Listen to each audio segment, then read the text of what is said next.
Well, addressing housing shortages here in Oklahoma. That was the topic of an interim study held yesterday by Republican Senator Chuck Hall and Democratic Senator Julia Kirt. So we have Senator Kirt here with us today to learn more about this study and the goals here. Senator Kirt, welcome to the show. Thank you for having me. Great to see you. So first, let's start.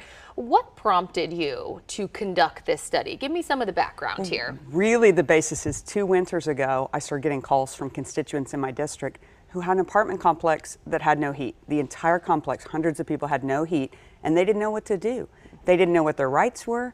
They couldn't get a hold of the landlord.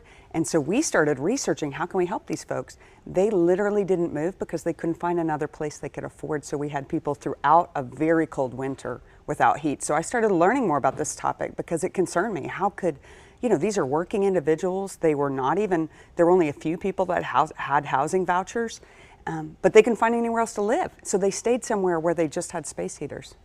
Okay, so that got your wheels turning, saying this is a problem. Yeah. So the study got underway. Tell me exactly kind of how it was done. Walk me through the steps here and what exactly you were looking at. Yeah, so this time when we're not in the legislature meeting, we call it the interim, and it's our chance to really study things more in depth. And last spring, because of the federal relief money, we were able to put in place money for affordable housing. So this is the first time possibly in Oklahoma's history that we put $215 million into a new program that will incentivize developers to create a rental market and to create single family homes. And this is a huge opportunity for our state. We haven't done this, and a lot of other states are way ahead of us on this, recognizing that there's a gap for people. And so that money is in place. So we said, well, how is this going to affect the market if we don't even know what the market is? So we asked some experts locally to give us a sense of what is needed out there in terms of apartments, rental homes, and opportunities to buy.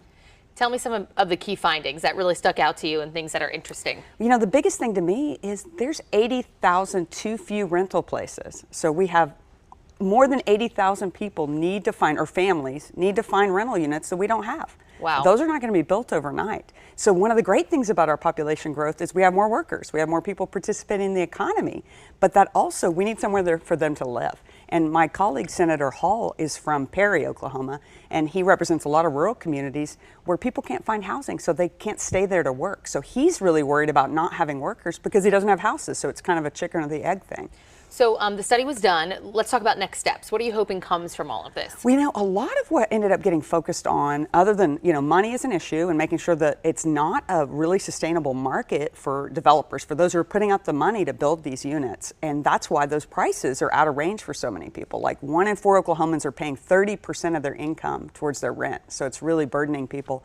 So we were looking at those market issues, but we started looking at eviction because that legal issue really affects people in our state. We have higher evictions than anywhere else in the state. So I hope we look at some very meaningful reforms, very much honoring the property rights of landlords, but trying to make sure people are not kicked out of their homes overnight, because we end up with homeless folks. We end up with families with nowhere to be and kids being moved around. So you guys really covered a lot here. I mean, not just the availability, but like you said, eviction. I mean, this was a kind of an all-encompassing that's look. the tough thing with housing. It covers a lot of different Sure. issues. It's legal issues, it's financial issues, it's cities making decisions about what kind of housing they allow in their communities. I think we've seen recent news about some communities not wanting more apartments.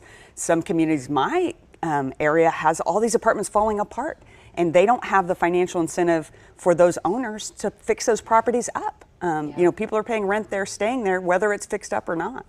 And the tenants' right thing, that was an interesting topic that kind of It's brought huge. you to this whole study to begin with. I think I wish it was an easy answer. Totally. That's the problem. That's one of the reasons I think we haven't tackled housing as a state, is there's no easy answer, because you're dealing with wages, you're dealing with our communities and what we want in our communities. But when you see an end cause of people who are homeless or kids who are having to move during the school year, we've got to look at some of those root causes. So we're trying to get back to the root causes.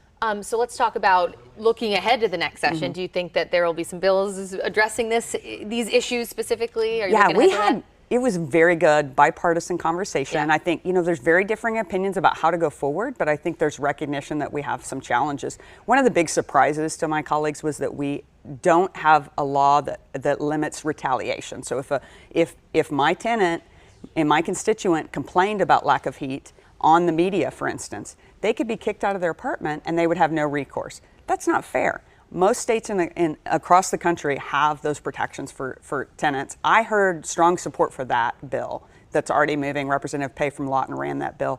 I think anything further, we'll have to see. One of the things the advocates asked and the experts asked was a little bit of an extension to the timeline. Right now, a landlord could file an eviction and someone could be out of their home in 5 days. And that's a very quick timeline for people to adjust. We want to prevent eviction. We want to prevent people becoming homeless. So what do we need to do there to help that legal process go better? Okay, sounds like a lot of important conversations to be had in the next couple months, next session, obviously. Senator Kurt, thanks so much for coming on today. I'm glad to be here. We really appreciate it. Important stuff. Okay, everyone, we'll be right back after this. Stick around.